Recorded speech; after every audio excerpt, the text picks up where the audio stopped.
Bismillahirrahmanirrahim.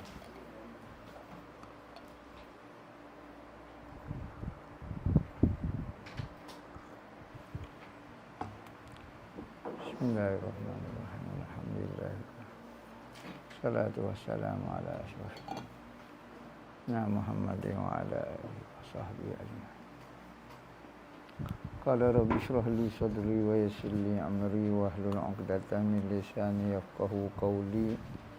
Subhanaka la ilma lana illa ma 'allamtana innaka antal alimul hakim wa la haula wa la quwwata illa billahil aliyyil azim.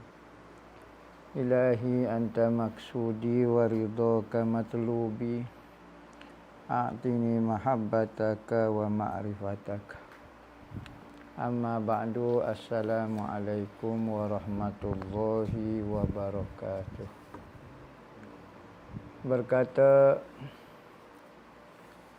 Syekh Abdul Qadir bin Abdul Muttalib Al-Mandili dalam kitab dia Penawar Bagi Hati, sehinggalah perkataan beliau, wa ma 'alar rasul, wa ma 'alar rasuli illal balagul mubinu. Artinya tiada atas pesuruh melainkan menyampaikan yang nyata ia sampai itu. Nah, tugas Rasul hanyalah menyampaikan. Cara Rasulullah menyampai pula sangat jelas dan nyata. Firman Allah Ta'ala, innaka la tahdi man ahbabta walakinnallaha yahdi man yasha'. Artinya bahawasanya engkau tiada menunjuki engkau akan mereka, yakni Nabi sendiri tak mampu untuk memberi hidayah kepada mereka. Yang engkau kasih akan dia. Nabi Muhammad ni kasih kepada semua makhluk Allah Ta'ala, manusia secara khusus dan makhluk lain secara umum. Maka cita-cita Nabi adalah nak memberi hidayah, petunjuk kepada Tuhan. Tetapi tugas Nabi hanyalah berdakwah, menyampaikan sahaja. Manakala hidayah itu milik Allah, Nabi tak boleh buat apa-apa. Dan tetapi Allah Ta'ala menunjuki ia akan mereka. Hidayah itu Tuhan. Yang menghendaki ia Tuhan akan mereka itu. Siapa dia hak Tuhan nak, Tuhan akan beri hidayah. Hatta Nabi sendiri pun tak mampu nak memberi. Ni ayat ni hakikat ni. Hakikat yang sebenar, Nabi tidak ada kuasa apa-apa pun untuk membuat apa-apa perkara. Tetapi Allah Ta'ala telah memberi kepada Nabi kelebihan. Katanya Nabi, Allahu mu'ti wa anal qasim. Aku laju bagi, tapi Tuhan yang ju berinya.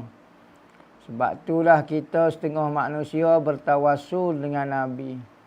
Minta dengan Nabi kerana Nabi yang ju bagi. Pemberian Tuhan itu dibagi oleh Nabi.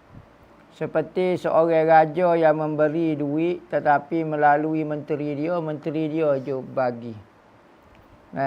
Sekalipun menteri itu bukan bagi duit dia, pemberian itu pemberian raja dia, tetapi dia je bagi. Maka itulah kemuliaan yang Allah Ta'ala beri kepada Nabi Muhammad. Sekalipun dia tak boleh beri sesuatu, tapi dia diberi untuk membahagikan. Tu hebatnya Nabi kita dah. Dan diamati olehmu akan firman Allah Ta'ala, wa ra'aitan nasa yadkhuluna fi dinillahi afwaja fasabbih bihamdi rabbika wastaghfirhu innahu kana tawwaba. Artinya, dan melihat engkau akan manusia masuk mereka ke dalam agama Allah satu jemaah. Afwaja maknanya berbondong-bondong. Sekumpulan besar. Dulu permulaan Nabi berdakwah tak ada orang nak masuk. Kalau masuk pun secara sembunyi-sembunyi, takut-takut. Tetapi apabila di akhir usia Rasulullah, ketika pembukaan kota Mekah, maka orang masuk dengan ramai-ramai. Sekali masuk seperti tak takut dah kepada siapa-siapa dia. Bahkan rasa bangga pula masuk dalam agama Islam. Maka masuk dalam keadaan ramai afwaja berjemaah. Dulu nak masuk Islam takutnya lah. Pahak masuk ikhlas betul. Lah ni apabila hebat dah gapo maka mari dalam keadaan berimeh ramai-ramai. Dia mari ramai-ramai ni tak serupalah kualiti dengan hok mari ketika takut. Hok mendamping seseorang ketika takut, ketika miskin tu lebih ikhlas berbanding dengan hok mari dalam keadaan ramai-ramai. Maka dakwah Rasulullah selepas daripada berpindah ke kota Madinah berlipat kali ganda. Lepas tu berlipat kali ganda dengan berbanding dengan dakwah Rasulullah di Mekah. Dan dakwah Rasulullah lepas pembukaan kota Mekah berlipat kali ganda lagi berbanding dengan ketika berada di Madinah. Kohor ramai. Kemudian daripada masuk mereka itu seorang-seorang, maka lah ni masuk ramai-ramai. Maka apabila mu tengok nikmat Tuhan, lagu tu kejayaan Islam semakin mudah. Maka mengucap tasbih olehmu dengan memuji Tuhan engkau. Mu jangan rasa mu hebat, jangan mu rasa usaha dirimu, tetapi pujilah Tuhan. Dialah yang menyatakan, dialah yang memberi segala-galanya. Dan minta ampun olehmu akan dia, istighfar pula. Kerana takut-takut kejayaan ini akan menyebabkan kamu lalai. Maka Rasulullah tu tarbiyah daripada Tuhan sendiri. Apabila dapat kejayaan, puji Tuhan, tasbih kepada Tuhan. Dan istighfar takut-takut kita kejayaan ini menyebabkan kita riak jauh daripada Tuhan. Kerana bahawasanya Allah Ta'ala itu sangat menerima taubat. Maka menempatkan Allah Ta'ala akan Rasul sallallahu alaihi wasallam pada pangkat mata memandai saja. Dan firman ia, apabila engkau lihat hamba Allah Ta'ala masuk di dalam agama, maka berkata olehmu dengan kepujian Allah Ta'ala, tiada dengan kepujianku. Jadi Allah Ta'ala ajar kepada Nabi Muhammad ketika dia tengok pemandangan orang Islam masuk kepada Islam beramai-ramai, maka puji aku, katanya Allah Ta'ala. Jangan rasa tu daripada dirimu. Mu hanya tengok ya. Kerana gapo-gapo mu tak mampu nak buat. Kalau mu mampu nak buat nescaya kamu akan hidayah. Pemandangan ni akan wujud daripada dulu permulaan Islam dah mu nak ramai dah. Tetapi kenapa dulu mu usaha juga tapi sedikit saja kamu. Maka sekarang pun ini adalah pemberian Tuhan. Mu tengok ya kerjaan mu. Wa ra'aita, dan kamu lihat saja. Lihat semata-mata, nak kata bukan usahamu. Dan ialah makna tasbih dengan memuji Tuhannya. Puji Tuhan, jangan puji. Maka jika berpaling hati engkau kepada diri engkau. Hati kita mula tengok diri kita. Saya yang baik, saya yang rajin, saya yang pandai, saya yang alim, mula hati kita tengok. Dan usaha engkau, saya yang penat, saya yang berusaha, saya yang buat benda ni, saya. Maka minta ampun olehmu akan dia supaya menerima taubat ia atas engkau. Maka kalau mu rasa lagu tu, salah tu. Mu kena minta maaf dengan Tuhan, kena minta taubat dengan Tuhan.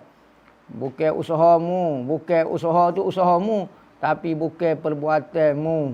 Tuhan je buat semua-semua, kesal dia tu.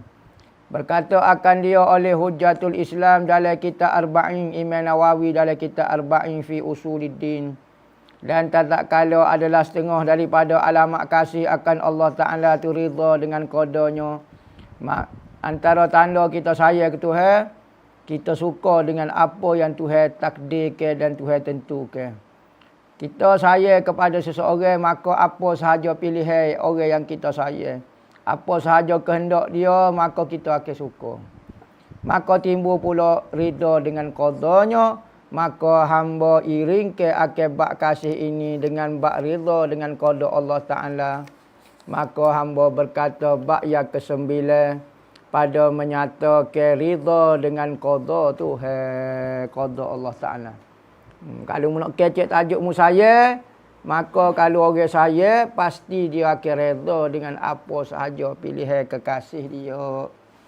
Ketahui olehmu bahawasanya redha dengan qada Allah Ta'ala itu makna dia, apa dia? Suka hati. Sabar lain, sabar tak suka lagi. Cuma menahan diri daripada mengkritik Tuhan senyap. Sabar, sabar. Kita nak hak sebaliknya, tetapi Tuhan buat lagu ni, maka kita bersabar. Tapi ridha ni suka hati akan segala yang dikehendaki Allah Ta'ala. Ni tak boleh nak buat dah. Kita kena belajar, usaha pujuk hati kita. Lama-lama baru mari perasaan ridha. Ridha tak nikmat tak apa, ramai orang ridha dah. Boleh pitis juta. Oh, sukanya dengan takdir Tuhan. Oh, tu tak apa. Tu telah kena ujian. Tuhan uji dengan sakit. Tuhan uji dengan kematian. Tuhan uji dengan gapo. Tuhan kata wala nabluwannakum bisyai'in minal khaufi wal ju'i wa naqsin minal amwali wal anfusi was samarati wa basyiris sabirin. Baru tahu. Tuhan uji ada kematian. Tuhan uji kesakitan. Tuhan uji hilang harta kita. Pada masa tu baru tahu. Dan ketiadaan iktirak. Iktirak ni menyangka, membangkai, menggapo. Iktirak ni mengkritik, lawan, tak puas hati dengan Tuhan. Akan segala yang diperlakukan Allah Ta'ala atas hambanya. Senyap ya, kalau orang takdir dengan redha. Sekalipun dia berusaha untuk menghilangkan penyakit dia. Sekalipun dia berusaha menghilangkan kebodohan diri dia. Tetapi dia tak pernah kritik Tuhan. Dia suka dengan apa yang berlaku. Tapi dia berusaha untuk kebaikan. Meningkatkan kehidupan dia. Dia tak apa. Menjaga kesihatan dia. Tidak bererti dia tidak redha dengan qada Tuhan. Kerana menjaga kesihatan juga takdir Tuhan. Membaiki kehidupan kita juga takdir Tuhan.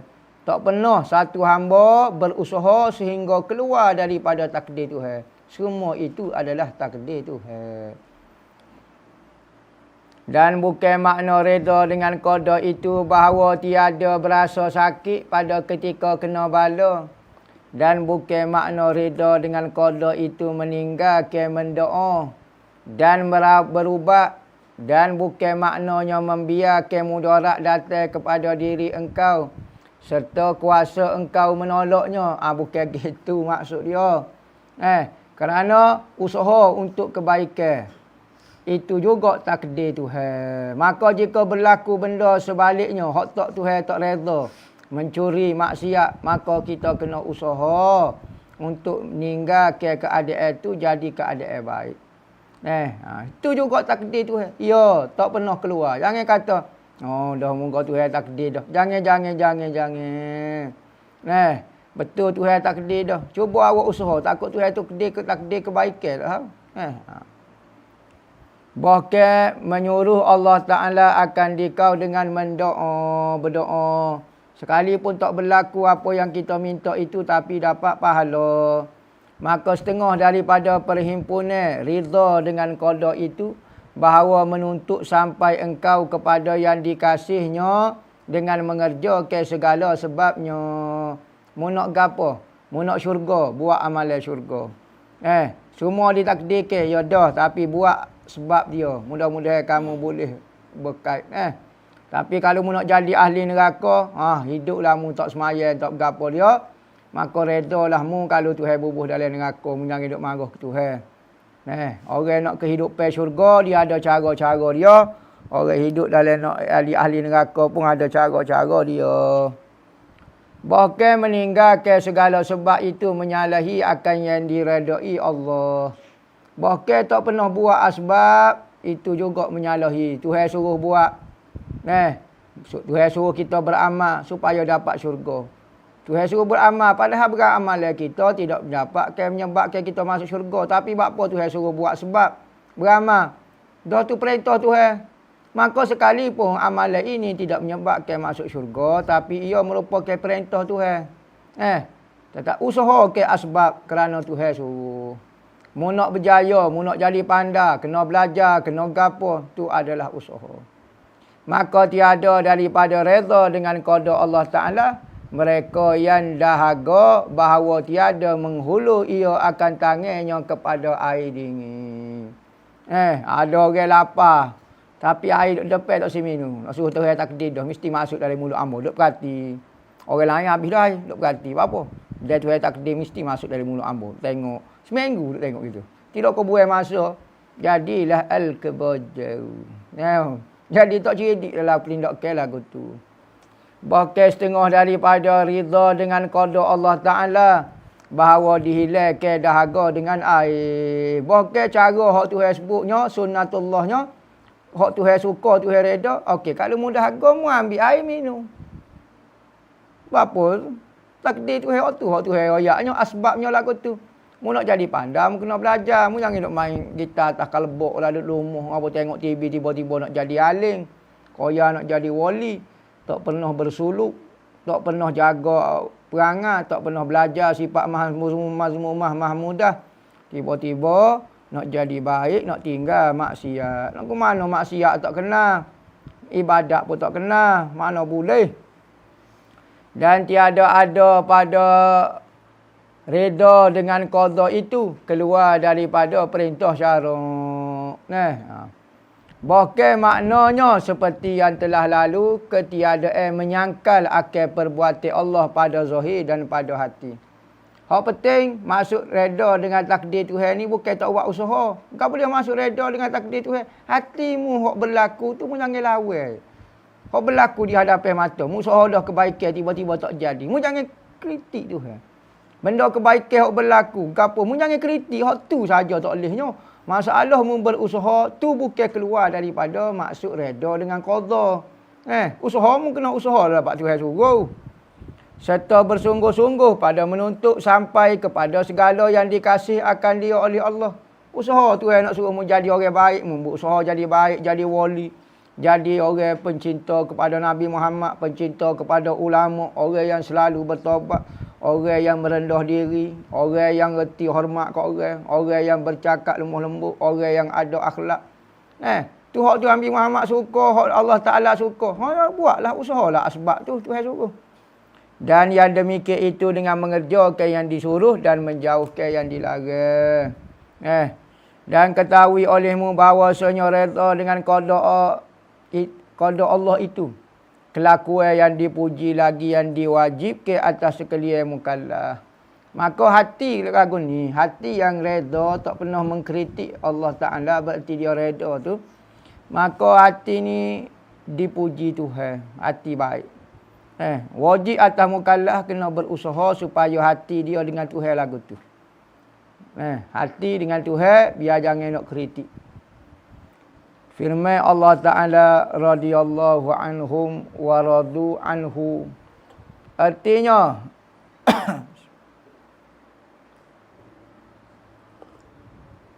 telah reda Allah Ta'ala daripada sekalian yang beriman. Sahabat-sahabat dulu Allah Ta'ala reda orang yang beriman yang mengerjakan amal yang baik. Tuhan reda radhiyallahu anhum. Sahabat ni orang berjuruh.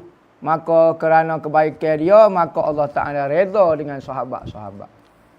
Dan reda mereka itu sahabat daripada Allah. Saling reda meredai. Sahabat suka kepada Allah. Sahabat tak pernah kritik Allah. Sahabat suka reda dengan apa yang Tuhan buat. Maka kebalasan dia, Allah pula reda kepada sahabat. Tu. Sabda Nabi SAW, min sa'adati bani adama ridahu bima qadallahu Wa minasyaqawati bani Adam sakhotatu bima qadallahu lahu. Artinya setengah daripada tuah, yakni kebahagiaan manusia tu apa dia? Redha dengan barang yang menghendaki akan dia oleh Allah Ta'ala. Suka dengan apa yang Tuhan buat tu tanda kebahagiaan. Apa maksud bahagia sini? Yakni mendapat syurga Allah. Ini orang bahagia. Minas sa'adah daripada kebahagiaan. Dan setengah daripada celaka manusia. Apa maksud celaka? Ngakul. Murka dengan barang yang dikehendaki akan dia oleh Allah baginya. Tak puas hati dengan Tuhan, kritik dengan Tuhan. Benda baik, suka, ketawa, gembira. Benda tak molek, kritik Tuhan.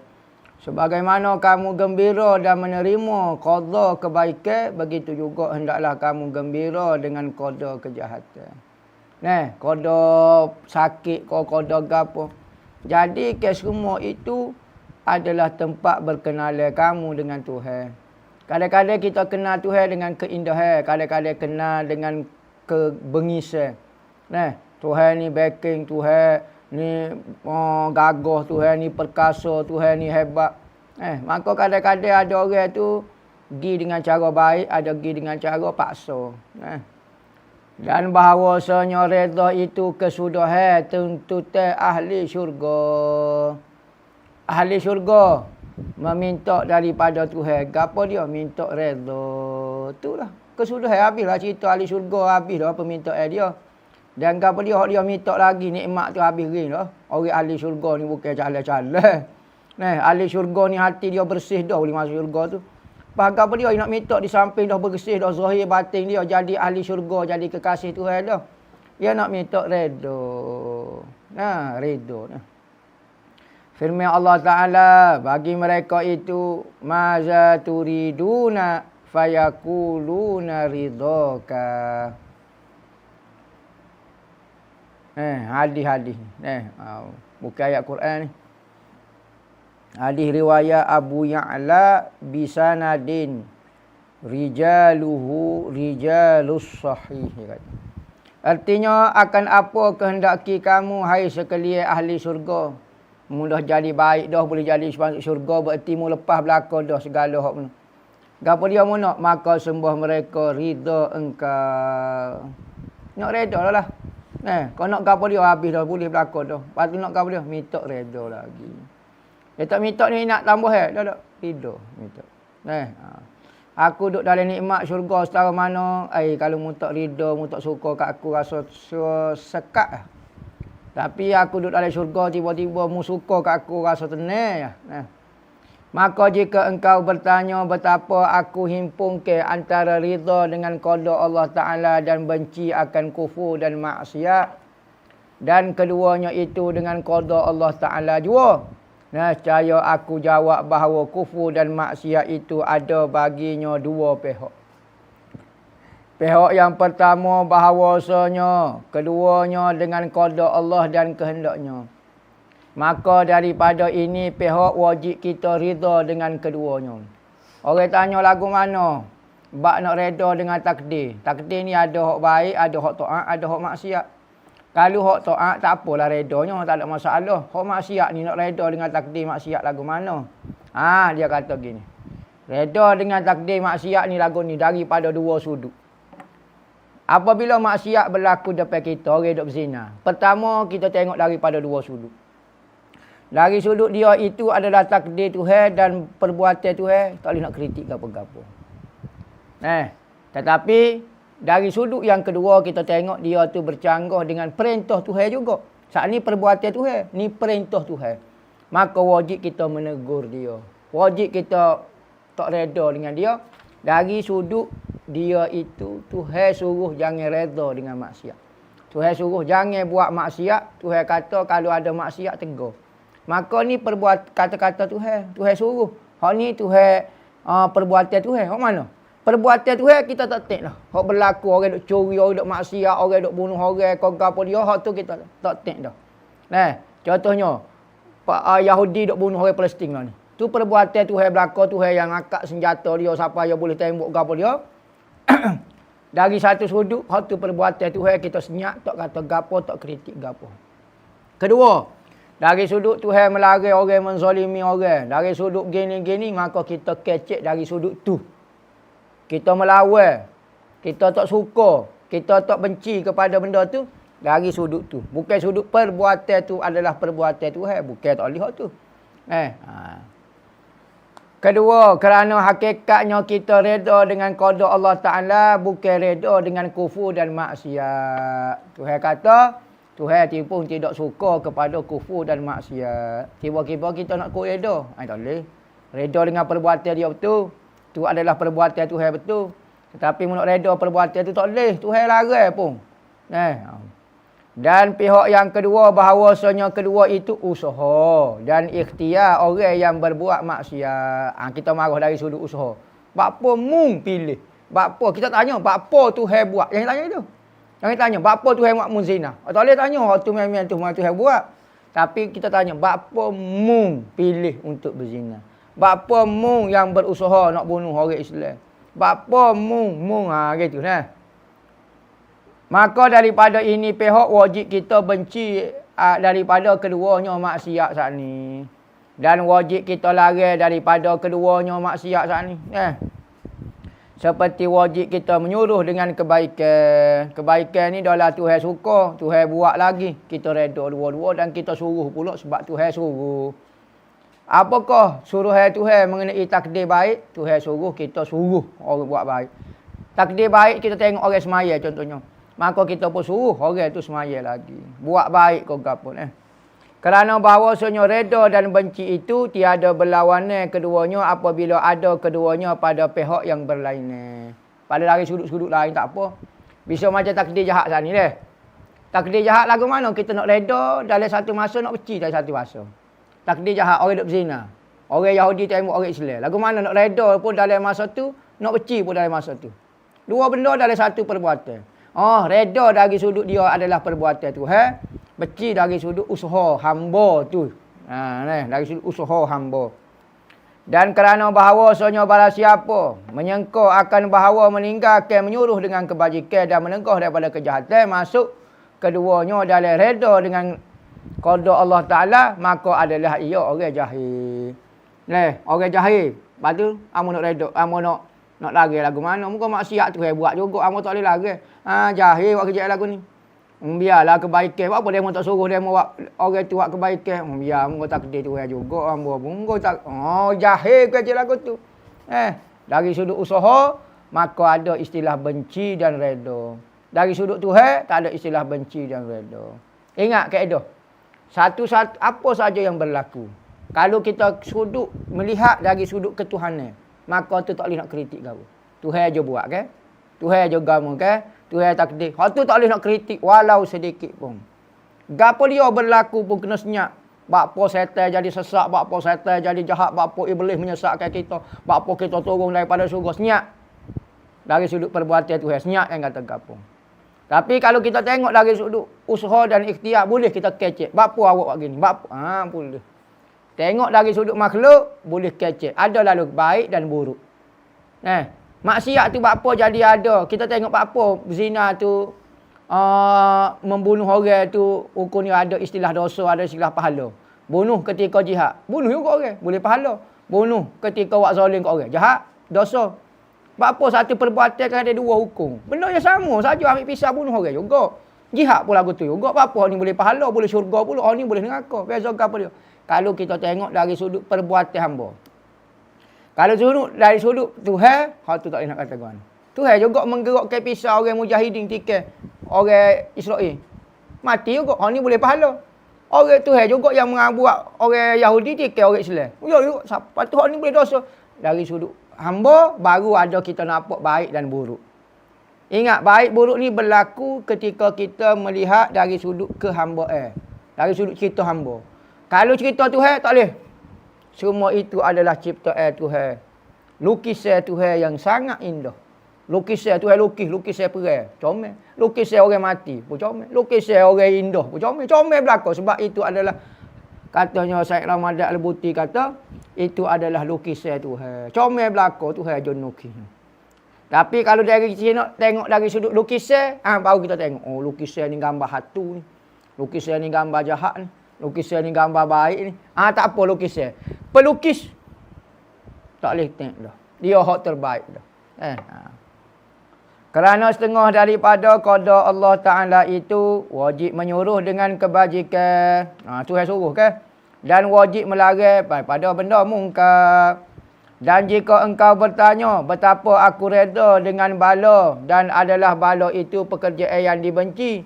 Nescaya aku jawab dengan bahawasanya benci akan bala itu daripada tabiat. Orang tanya pula lagu mana? Kalau berlaku nikmat tak apa, berlaku bala atas diri hamba. Pas lagu mana hamba nak ini? Hamba nak buat lagu mana? Nak reda lagu mana? Kadang-kadang hamba tak suka ke? Maka tak suka tu lagu mana? Tu memang tabiat manusia. Tabiat manusia kalau kepit pintu dia akan sakit. Tak ada orang kepit pintu. Suka tak ada. Memang dia sakit. Oh, mu sakit dia. Tak reda. Dok ya kepit pintu ke benda sakit. Accident. Orang yang gelepar sakit. Jangan gelepar. Reda ke?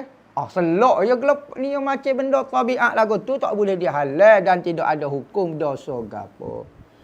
Reda dengan bala itu dengan akal dan dengan sebab yang mengetahui akan besar pahala bala. Itu seperti reda orang yang sakit dengan minum ubat yang pahit. Bapa orang sakit rela minum ubat yang pahit? Kerana dia nak sembuh. Bapa awak reda dengan takdir buruk, bala ke apa? Kerana saya nak dapat pahala. Bukan kata sakit kita mau hilang sebab reda. Dah sakit, ada juga sakit tu. Tapi kerana dia bertahan, bapa kerana nak dapat pahala. Sebagaimana orang sakit rela makan ubat yang pahit untuk mendapat pahala. Kerana mengetahui ia akan bahawasanya ubat yang pahit itu sebab bagi sembuh penyakitnya.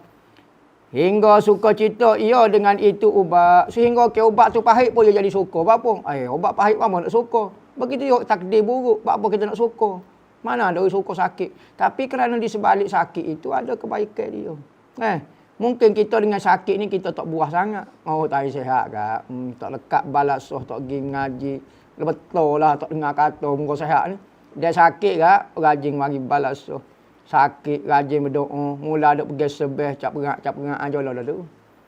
Bahkan terkadang membeli ia akan dia dengan harga yang mahal. Oh, bahkan dah lah suka ke obat tu. Yang beli pula dengan harga mahal. Obat ni pahit bukan sedap. Memang tapi di sebalik dia pun tak tahu. Dia makan jadi sihat. Dan mengupuh ia akan doktor yang meminumkan dengan jarum pula. Cocok dengan jarum rela manusia kerana nak mendapat kesembuhan. Kerana nak dapat pahala, dia rela menempuh segala apa sahaja. Pahitnya, deritanya, apa dia bala kau kerana nak dapat pahala. Setengah daripada sebab bagi reda dengan qada itu bahawa engkau iktikadkan bahawasanya ada bagi Allah Ta'ala tu hikmat pada segala pekerjaan yang menghendaki ia akan dia. Lagu mana kita nak suruh kita reda dengan Tuhan? Pertama kena iktikad, semua perbuatan Tuhan ada hikmah di sebalik dia. Sekalipun kita nampak benda ni, apa dia hikmah? Ya Allah, aku tak faham. Ya Allah, aku tak faham. Apa dia maksudmu? Orang Islam kena bunuh ni, apa dia hikmah? Aku tak nampak lagi. Orang Islam di Palestin kena zalim kepada Israel. Apa dia hikmah dia? Aku tak nampak lagi, ya Allah Tuhan aku. Bagi orang yang ahli bijak pandai, dia akan mentakwil semua benda yang berlaku dengan hikmah di sebaliknya.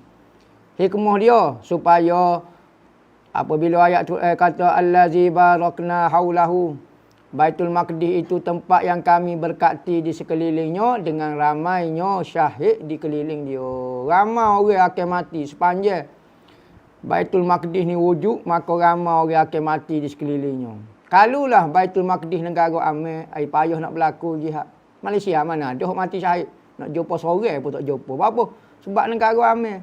Maka negara perang lah yang menyebabkan ramai syuhadaknya dikeliling Baitul Maqdisnya. Tiap-tiap hari bodoh ke, orang tua ke, makcik ke, apa dia. Semua tu perbuatan itu membenarkan ayat Quran kata Baitul Maqdis tu tempat yang sangat berkat. Kalulah benda tu amil lah ke mana nak berlaku syahid di keliling tu. Sekalipun kita tengok benda ini sedih ke apa dia, Tetapi hikmah pasti ada. Kerana Tuhan tidak membuat sesuatu dalam keadaan sia-sia dan tak ada manfaat. Sekalipun terkadang tiada mengetahui kita akan demikian itu hikmah. Apa dia? Hikmah di sebaliknya. Dan bahawasanya kebajikan adalah ia pada barang yang Allah Ta'ala qada itu dan bermula iktikad. Maknanya kebajikan itu adalah kita reda apa yang Tuhan takdirkan. Dan bermula iktikad yang tersebut mengeluarkan ia daripada hati engkau akan menyangka dengan kerana apa atau betapa. Dengan memoyak lagu tu hikmah di sebaliknya, maka hilanglah kita nak marah. Dulu kita tak puas hati, bapalah Tuhan. Bapalah wali duk saja lah ni. Nyanyo kat orang Palestin. Wali kata ilmu kebal lah, ilmu hikmah lah. Kawan ni wak amalan dewa sayak labuh, sayak sikat duduk mengajar. Pergi Palestin tu. Nu wak mari komunitas, wak pergi kokak, wak pergi gapoh kebal-kebal, keluar daruh lah. Bapa tu wak pergi situ. Ha, hikmah dia je lah. Dia kita faham hikmah dia nak suruh ramai orang mati syahid keliling. Oh, tak boleh. Dia dah padai wali duk saja pun. Tuhan wali-wali ni bertindak mengikut arahan. Selagi mana tak ada arahan, sekali pun benda tu boleh kebaikan kau dari sudut satu pihak, tetapi wali tidak akan bertindak. Bertindak mengikut arahan. Maka bila lagu tu tak ada lah kerana apa, betapa. Tak ada lah soalan lagu tu lah kita tahu hikmah. Seperti tiada menyangkal oleh Nabi Musa alaihi salam akan pekerjaan Nabi Khidir alaihi salam. Nabi Musa dengan Nabi Khidir. Mula-mula dia tak puas hati, dia tanya Nabi Khidir banyak soalan, 3 soalan tu. Nabi Muhammad kata kalau Nabi Musa sabar kita boleh dengar banyak lagi cerita pelik-pelik. Nabi Musa 3 soalan tu, ujian tu tak lepas dah dia. Payuh nak belajar, nak tengok hikmah Tuhan di sebalik kedukaan. Bunuh budak. Nabi Musa keliling. Aduh. Orang tolong kita tu pek kapal. Kita katok perahu dia. Oh jahat. Oh, tak boleh lagu ni. Tak boleh terima. Tapi apabila Nabi Khidir ya alasan dia. Oh. Tak ada lah. Kenapa habis dah lah. Biar lah. Oh jalan betul pula. Mengetahui ia akan tak kala apabila dia tahu hikmah. Menebuk Nabi Allah Khidir akan perahu orang miskin. Tak marah dah lah. Membunuh ia akan kanak-kanak, tak marah dah lah. Dan mendirikan ia akan jidar yang hendak runtuh. Dinding hendak runtuh. Diceritakan bahawa seorang Nabi. Wallahu a'lam.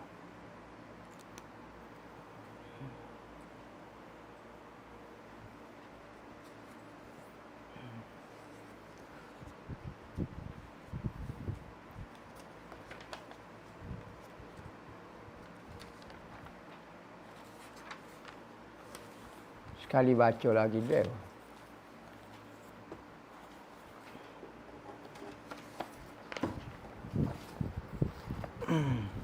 Ustaz, saya nak tanya, ada tak murid Habib Omar yang mengaji di Yamin tapi balik Malaysia jadi Wahabi? Sudah. Boleh tak Ustaz cerita sedikit kenapa boleh jadi macam tu? Hamba tak tahu. Ada dengar-dengar cerita tapi saya tidak pasti lagu mana tu. Dan saya tak beranilah benda yang tidak pasti. Sekalipun dia ada masuk dalam YouTube kau gapo dia masuk dalam, tapi hamba ni Wahabi dia dari sudut mana tu kita nak tengok pula. Dia memang mengaji di Yamin, anak murid Habib Omar juga. Kenapa dia jadi lagu tu? Hamba tak boleh nak kritik diri orang. Tanya sebab dia. Lepas tu Wahabi dari sudut mana? Kadang-kadang bukan Wahabi pun. Jadi kita nak tengok lagu mana. Mungkin mengkritik pihak kita tidak marah. Tak semestinya apabila seorang itu mengkritik sufi, mengkritik tasawuf, itu orang itu jadi Wahabi. Tak juga. Ramai ahli-ahli sufi kita mengkritik sama-sama dia. Bahkan sama-sama tarekat mengkritik ahli tarekat. Tapi dia tak jadi Wahabi lagi. Mengkritik ni biasa ya. Manusia tu ada kelemahan dia, kesempurnaan tu payah. Maka kalau mengkritik benda-benda hak gapo dia, mungkin tak boleh terima, tak setuju angin pun tak menyebabkan jadi Wahabi. Tak semestinya orang yang bercanggah pendapat dengan kita itu jadi Wahabi tak juga. Ya Wahabi ni ya kan. Kakak Wahabi ni kita tahu. Ni Wahabi dia panggil. Ni nusuklah dengan rupa sufi ko, dengan rupa tasawuf ko, bubus rebel ko, pakai baju buruk buat jalan slow. Wahabi dia kata mana? Bukan tasawuf lagu tu. Jadi Wahabi ni lagu lain. Jadi hamba tak boleh nak komen lah. Tak tahu secara rinci. Takut salah komen kat nyanyolah dia. Nyanyo kita, nyanyo dia. Kat rumah saya adik pelihara kucing. Tapi lama-lama tak jaga, maka ambo kesiye. Ambo jaga, pas lama beranak banyak pula ganggu jiran, ambo kesiye. Ambo nak pergi letak di pasar. Boleh kau tak? Pergilah letak pasar tempat yang ada makanan yang sesuai dengan dia. Dia boleh cari makanan. Kerana tabiat kucing bukan duduk dalam rumah sebenarnya. Dia duduk tempat dia boleh cari makan sendiri. Tak sedut bimbel lah. Lepas dia duduk beranak, pergi hospital apa semua. Sakit perut malam-malam. Dia kucing itu hewi kelebihan dia pandai. Kita dengan kucing tak boleh lawan dah. Nak beranak, bini kita kira-kira kepas 9 bulan. Duk makan obat ni, lawak pergi hospital, bayar beribu-ribu. Kucing beranak, ada pergi hospital. Dia beranak kosong gitu. Oh, nyanyo ke dia. Memang cara hidup binatang lagu tu. Manusia lain cara duduk dalam rumah. Maka tak sedut bimbel lah. Dia ada tempat. Cuma letak tempat jangan bubuh dalam peti. Kurung mampu lah dia. Tak tempat ada makanan, dia boleh cari makanan. Tak soling lah. Tak soling lagu tu. Apa hukum ibu bapa membiarkan anak dia duk bercakap angka setiap hari dengan lelaki tanpa ada teguran? Siap ibu bapa tanya pula, apa tak call boyfriendnya? Apa nasihat untuk ibu bapa remaja sekarang? Oh ni ibu bapa ni tolu. Mudah nak sebut. Apalah. Ingat, seorang laki-laki dan perempuan bercakap kecek pula benda tak ada agama langsung. Tak ada kebaikan, tak ada gapo, semata-mata nak layan nafsu, nak dengar suara dia, nak tanya khabar, awak sihat, kodok, gini, gapo di rumah. Jadi boyfriend dengan gila friend ni, girlfriend panggil gila friend, boyfriend ni, boyfriend ni. Memang boyo dengan orang gila ni memang penat gitu. Jadi kalau mak pok pula, reda pula, mak pok pula, hatu friend panggil. Nama. Karuk lagu ni, tak boleh lah. Kecek lama-lama membawa kepada nak berjumpa lama-lama. Nabi Muhammad kata tangan berzina, mata berzina, mulut berzina, perut berzina, kaki berzina. Mula-mula berzina mulut dulu. Maka Nabi kata zina. Ya, zina. Tapi zina di mulut tau. Dengar suara-suara, gurah. Tak tahu apa dia, bengong sungguh. Periksa tak dengan baca gani, tak tahu apa dia, ilmu pun tak cara. Gapo tolong ibu bapa pun dok duduk korang tengok lagu tu. Dia sekali pun kecek. Tetapi benda tak ada faedah lagu tu. Lama-lama Nabi Muhammad kata tunggu kemaluan saja. Betul-betul dia zina ke tidak? Orang lain zina berlaku dah. Manusia lain ni zina berlaku dah. Cuma tunggu kemaluan. Kadang-kadang siapa membawa kepada peringkat kemaluan hak tu zina betul lah. Tapi tu mukaddimah la taqrabu zina. Kali mak pak dia dulu masa nak nikah gitu kali tu. Kelengnya. Gitu juga kali. Maka dia nurung ke anak dia. Biar rasa sensitif ke anak kita tu. Biar nampak hikmah. Biar nampak ada maruah sikit. Anak tino kita, anak jantan kita. Orang dulu takut gawe ni. Tahu kok orang tuanya tapam mu taligat lah. Memalukan keluarga. Memalukan adat tradisi kita orang Melayu. Mana boleh gawe. No, okey. Ambil mitok dengan orang tua dia cara molek apa-apanya. Ni dok gawe setahun, 2 tahun, 3 tahun, tolu apa. Naiklah nak berkenalan baru sebulan nak sebulan, okey saya kenal lah awak, okey saya nak nikah. Tak apa boleh kira lagi. Saya kecek ni sebab nak berkenalan dengan awak, boleh kira lagi. Hak ni kecek tak tahu gapo ni karuk belaka ni. Boleh tak saya baca surah Kafi dengan laju sebab nak cepat habis satu surah. Baca laju boleh tapi jangan siapa perikat. Ya baca Quran ni ada tartil ni ada 3 martabat. Tartil ni hok laju, hok pertengahan, hok slow. Tu tartil belaka. Waratilul Quran tartila. Baca Quran dengan tartil. Tartil ni apa dia? Zainal Ali ada syarah masuk tartil ni. Masuk dia muraatul, jaga wakaf, jaga ibtidak, jaga sifat huruf, jaga makharij huruf. Jadi baca ni, baca cepat boleh, jangan tubik daripada tertib. Lagu tu. Boleh dak doa qada, boleh dak solat qada tak baca iftitah. Boleh, tak ada masalah. Pun makan nasi lah, tak si makan. Nak makan boleh, nak makan nasi kosong boleh, tak si makan lauk. Nasi tak boleh kena berlauk lah. Gitu lah. Tak wajib berlauk. Tapi makan nasi mesti nak lauk. Tapi mayat tak si baca iftitah. Gitulah. Mayat, tak ada masalah. Tapi tak boleh baca, rugi baca tak baca iftitah gitu. Dari pandangan ustaz, bagi ibu bapa yang suka menunjuk gambar anak-anak serta ahli keluarga mereka di medsos, elok-elok ke bagaimana ustaz? Molek lagu tu lah. Ingat, semua nikmat yang Tuhan beri kepada kita, mesti ada orang yang tak puas hati. Jangan anggap nikmat itu kita tunjuk kepada orang tu, orang suka. Maka antara cara nak menunjuk nikmat, kita tunjuk keluarga kita. Ya, saya hari ni pergi derak ke kamera Highland. Bawa anak-anak suka, buat happy, buat hidup bahagia lagu tu. Esok cerah. Nya doa dia orang. Oh, kaya tunjuk keluarga dia. Orang lain bahagia, tak payah kat orang. Doa tak comel. Seorang tengok. 2 orang, 1000 orang like, 1 juta orang like doa kita. Lepas tu apabila sakit ke keluarganya doa dia orang. Oh, bapa saya sakit lah apa dia. Kita yang membentangkan kemusnahan kepada keluarga kita. Nikmat tu jangan tunjuk kepada orang, takut-takut orang tak reda. Bukan makruh kita tunjuk lagu tu menyebabkan orang tak puas hati. Sebab tu ulama kata jangan makan kedah, kerana apabila kita makan kedah, ada orang tak mampu nak makan supaya kita. Ya lalu kita tengok, Allah orang ni makan sedapnya lah. Kita tak makan, kita tak weak dia pun. Maka doa tak comel dah. Makanya kita jadi makruh, berubah menjadi makruh. Begitu yo gambar dan nikmat kita letak tu jangan buat lagu tu lah. Ain. Innal aina la haqqun. Sesungguhnya penyakit pandangan jahat ini betul-betul berlaku. Orang dia pandai jahat bererti doa. Campur dengan setan, campur dengan iblis, maka orang tu akan sakit. Pasti, pasti akan sakit. Nabi Muhammad kata hakun. Apa hukum buat pinjaman bank? Boleh. Boleh nak pinjam bank, bayar macam biasa. Nak pinjam dengan email, boleh nak pinjam dengan siapa-siapa dia. Cuma hak tak boleh, jangan buat muamalah riba. Kalau buat muamalah riba, hukum dia berdosa. Bukan pinjam dengan bank, kau pinjam dengan email, kau muamalah riba, tak boleh. Ya bukan kita marah dipinjam dengan bank.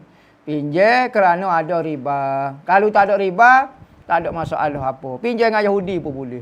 Tapi kalau pinjaman riba, pinjam dengan orang Arab pun tak boleh juga. Pinjam dengan orang Islam pun tak boleh juga. Tu maksud dia. Kita beli Al-Quran, boleh akad jual beli. Memanglah akad jual beli lah. Ada orang sebab Al-Quran ke benda mulia, dia tidak harga ke. Kerana Al-Quran nak harga ke lagu mana? Al-Quran benda hebat. Jadi kita jual beli tu mushaf dia. Kertas tu tulisan dia tu kita jual. Manakala diri Al-Quran kemuliaan dia tu merupakan tu tahu tak jual. Jual guano kata dia tu milik Tuhan. Maka ada orang buat istilah hak ni mahal dia. Istilah lah, istilah tak sewi nak sebut benda tu macam ada harga boleh dijual beli lah gitu. Tapi nak sebut jual beli pun tidak ada masalah apa. Boleh tak kita beli kucing? Sebab ada orang cakap tak boleh beli binatang, tak boleh mengambil manfaat. Kucing ni ada manfaat dia. Makan tikus ke, comel ke, maka hak tu masuk dalam kategori manfaat kucing. Dia tak boleh buat kerja. Memanglah dia kat buat kerja, atas grek, makanan apa semua, cuci rak, basuh rumah. Tak boleh lah. Manfaat dia lagu tu lah. Sebagaimana burung boleh beli. Burung buat kerja. Apa dia? Dengan suara. Ya, tu panggil manfaat bagi burung. Masah.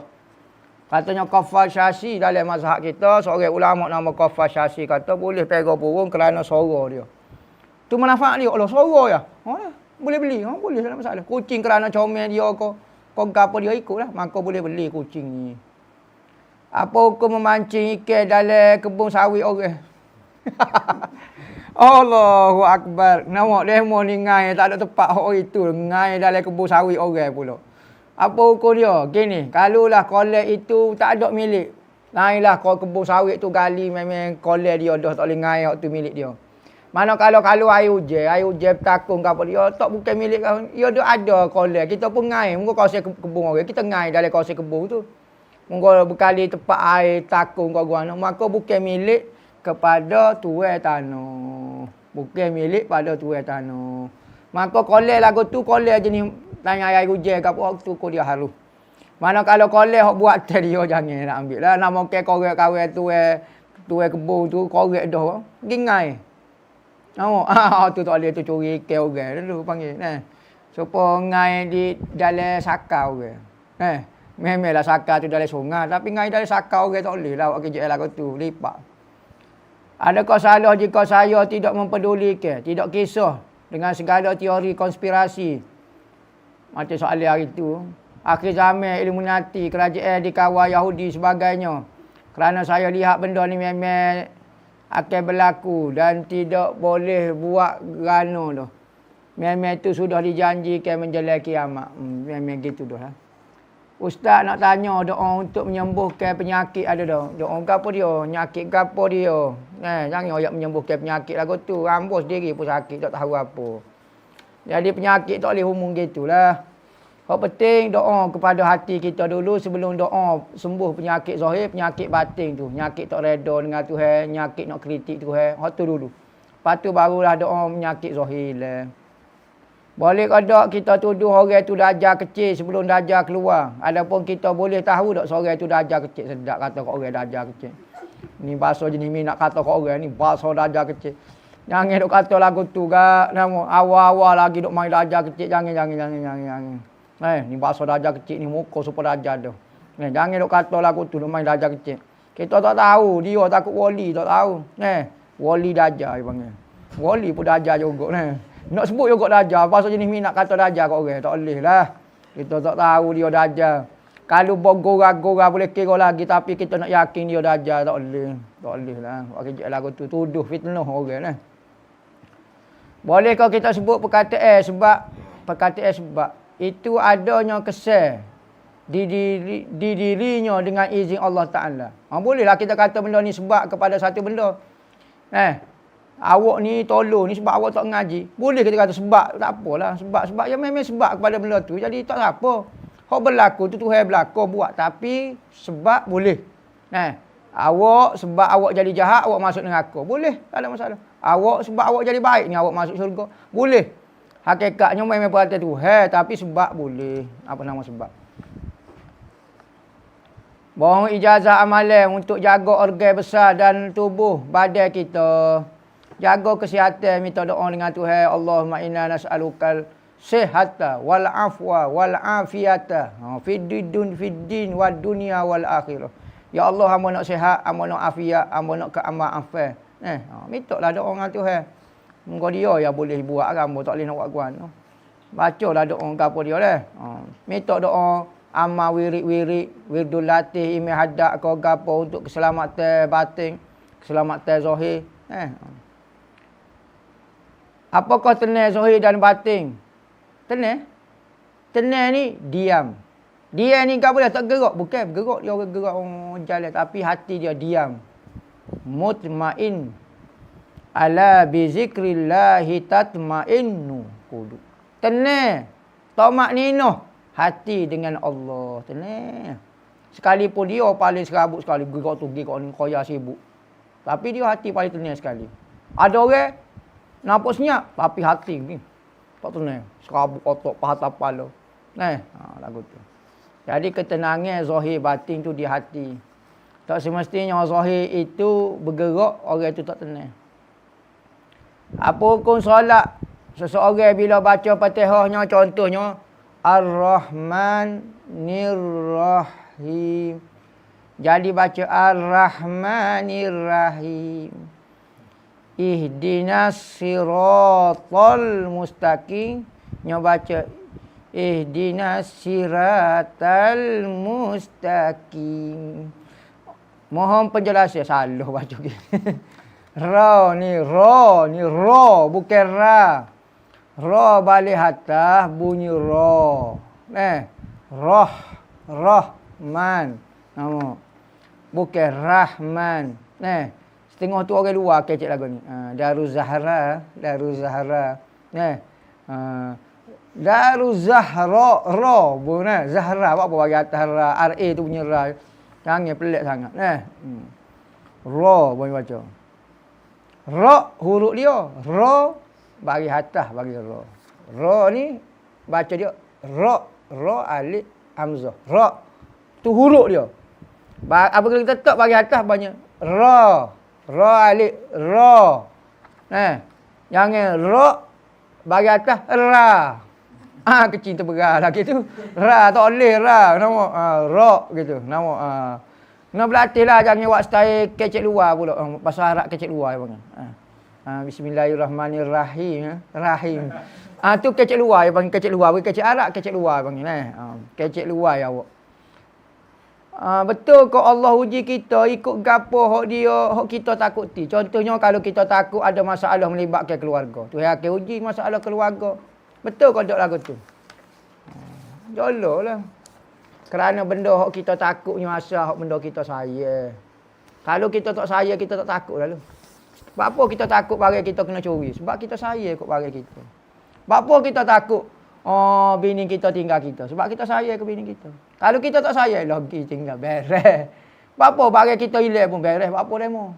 Tak takut langsung. Ikut dia. Tak sayang. Maka Tuhan nak buat perasaan sayang tu daripada kita. Kita jangan sayang selain Tuhan. Maka bila kita takut pada satu benda, berarti kita sayang pada benda tu. Maka kena buat. Tuhan nak buat lagu mana? Tak apalah, biarlah kita jaga. Tak. Tuhan akan buat supaya kita hilang sayang ke dia. Tu. Nabi Muhammad sayang ikut mak ayah dia. Sayang kepada keluarga dia. Tapi tengok Allah Ta'ala buat lagu mana. Tuhan buat sore-sore keluarga dia. Mak ayah dia tak ada dalam hidup dia. Takut sayang tu. Sayang tu. Kita kata ke mana? Maka ke mana tak tahu. Sayang gitulah. Bersedialah. Sebab tu kalau sayang kepada satu benda jangan terlalu sayang. Kerana katanya ulama dia akan diuji. Kalau kita sayang sangat ke anak kita, lambat laut tu akan uji kita dengan anak kita. Mati kok apa dia. Sebab tu nak sayang betul kita sayang dia, tapi jangan buat terlampau sangat. Kerana tu akan uji dengan hak tu, gak gelepar lah kita. Sebab tu maknanya kalau ada piti banyak-banyak tu jangan sayang. Ui ke pondok kok apa dia. Je tu. Apakah gaji itu rezeki? Dia ada setengah orang kata gaji itu rezeki. Kerana rezeki sebenarnya maksud rezeki sebenarnya menurut Ahlus Sunnah wal Jamaah kata rezeki itu adalah setiap benda kullu syai'in yuntafa yang kita ambil manfaat daripada dia. Sekalipun benda tu rezeki kita, gaji kita dapat gaji 10 ya, maka tak semua 10 ya tu jadi makanan kita. Hak kita beli item obeng, so tu minum, lepas tu hilang dah milih tahu lu mana. Jadi saat ni rezeki, saat ni gaji tu rezeki. Oh rezeki mamluk boleh lah, rezeki milik kita. Tapi rezeki sebenar adalah rezeki hak kita kecapi daripada benda tu. Hak dia dalam mulut boleh tutup lagi, kadang tupuh. Hak masuk gelup, hak kita manfaatkan dia, bagulah betul-betul rezeki. Saya nak tanya lebih jelas lagi. Nabi Musa kecek dengan Tuhan lagu mana? Weh, dia kecek dua orang tu mana hamba tahu. Hamba tak aduk sama tu. Kalau ada hamba duk sebelum hamba boleh royak lah ni hamba tak aduk apa paksa kita mau lalu nak suruh jelas lagu mana. Hamba sendiri tak apa nak jelas. Ulama kata hadis mana jelas, cuma dia royak lah. Ibarat gata-gata. Tapi nak kata jelas, sejelas mana boleh kecek. Hamba tak tahu. Nabi Musa sendiri mungkin tak faham lagu mana cara dia kecek dengan Tuhan. Hamba tahu.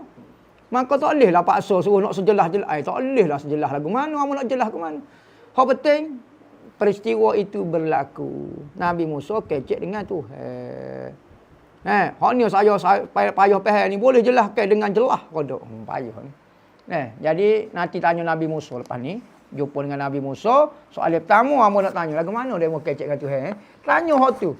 Jawapan paling jelas sekali. Kalau hamba ni tak apa nak jelas lah mana. Cuma ulama kata peristiwa tu berlaku. Lagu mana kecek tu daripada pokok ko, lagu mana sifat kalah ko, kalah masdari, kalah gapo hak tu kita bahas dah dulu-dulu. Harap rujuk kepada video-video kita hak dulu. Wallahu a'lam al-Fatihah.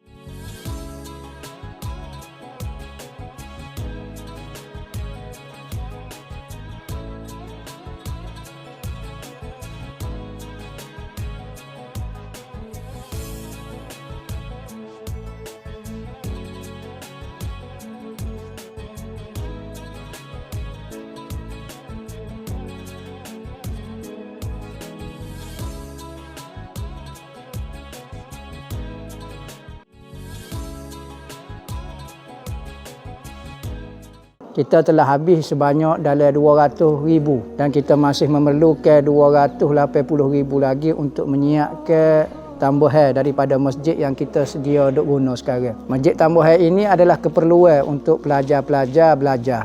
Kerana pertambahan pelajar maka memerlukan ruang yang sangat besar. Saya dipertanggungjawabkan untuk mengikut amanah untuk menguruskan Madrasah Ribat Al-Mustafa merayu kepada saudara dan saudari untuk menyumbang kepada pembangunan masjid yang sedang kita buat. Maka saya berharaplah sebagaimana Allah Subhanahu Wa Taala menyebut di dalam Al-Quran, sesiapa yang ingin memberi, pinjam kepada Allah Subhanahu Wa Taala. Allah Taala menggunakan perkataan Allah Taala nak meminjam harta kita. Lemah lembutnya Allah Taala untuk mengambil harta seseorang. Jadi saya lebih-lebih lagi merayu kepada muslimin dan muslimat untuk menyumbang bersama-sama menjadi pahala kebajikan amal jariah yang berpanjangnya sehingga di dalam kubur kita dan hari akhirat. Mudah-mudahan Allah Ta'ala saja yang akan membalas hasil usaha amalan kita semua di akhirat nanti, iaitu syurga Allah Subhanahu Wa Ta'ala. Wa sallallahu ala sayyidina Muhammadin wa ala alihi wasallam walhamdulillahi rabbil alamin.